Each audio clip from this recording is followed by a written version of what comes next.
ในวันที่21สิงหาคม2026ที่องค์การอัยการประชาชนสูงสุดได้จัดพิธีประกาศการนำขั้นสูงออกภาคการรับอุดหนุนบำนาญและแต่งตั้งของหัวหน้าองค์การอัยการประชาชนสูงสุดหัวหน้าองค์การอัยการทหารขั้นสูง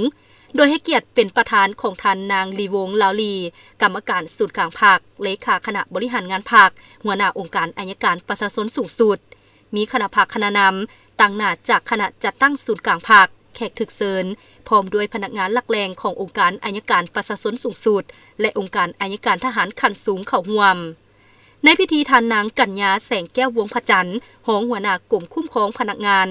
คณะจัดตั้งศูนย์กลางภาคได้ขึ้นผ่านรัฐดำรัสว่าด้วยการอนุมัติให้พนักงานการนำขั้นสูงออกภาคการรับอุดหนุนบำนาญฉบับเลขที่168/ปปทลงวันที่4สิงหาคม2026คือสหายพลจัตวาอำเพชรพรหมกรรองหัวหน้าองค์การอัยการประชาชนสูงสุดหัวหน้าองค์การอัยการทหารขั้นสูงออกภาคการรับอุดหนุนบำนาญพร้อมกันนั้นก็ได้ผ่านรัฐดำรัสว่าด้วยการแต่งตั้งของหัวหน้าองค์การอัยการประชาชนสูงสุดหัวหน้าองค์การอัยการทหารขั้นสูงโดยแต่งตั้งสหายพันเอกรัศมีขันอาสา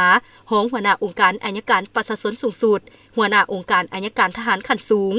หลังจากนั้นก็ได้มอบนิติกรรมของขันเทิงให้แก่บรรดาทานที่ได้รับนโยบายออกภาคการรับอุดหนุนบำนาญและทานที่ได้รับหน้าที่ใหม่ในครั้งนี้ในโอกาสดังกล่าวทานนางลีวงลาวลีกรรมการศูนย์กลางภาคเลขาคณะบริหารงานภาคหัวหน้าองค์การอัยการประชาชนสูงสุดได้ให้เกียรติโอ้ล้มต่อพิธีโดยได้แสดงความย่องยอสมเสยและตีราคาสูงต่อบรรดาทานที่ได้รับนโยบายออกภาคการรับอุดหนุนบำนาญและทานที่ได้รับหน้าที่ใหม่ในครั้งนี้ซึ่งได้มีผลงานอันใหญ่หลวงหลายด้านก็คือภารกิจปกปักรักษาและสร้างสาพัฒนาประเทศชาติ